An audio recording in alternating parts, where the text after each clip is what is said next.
তোমাদেরকে ক্ষমা করবেন আর তোমাদের জন্য এমন জান্নাত দিবেন যেই জান্নাত আকাশের বিশালতার জমিনের বিশালতার মতো। এই বিরাট জান্নাত তোমাদেরকে দিবেন। এই জান্নাত চিরস্থায়ী সুখ এবং শান্তি জায়গা হবে।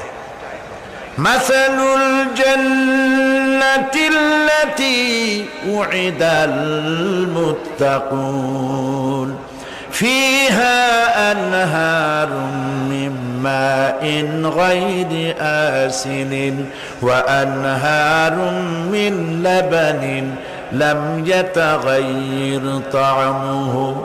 আল্লাহ পাক বলছেন জান্নাত আল্লাহ পাক ওয়াদা করেছেন মুত্তাকীদের জন্য। আল্লাহ পাক জান্নাত দিবেন যে জান্নাতের ভেতরে রয়েছে মধুর প্রস্রবণ, রয়েছে দুধের প্রস্রবণ, রয়েছে সেখানে স্বচ্ছ পানীয় পানির প্রস্রবণ রয়েছে।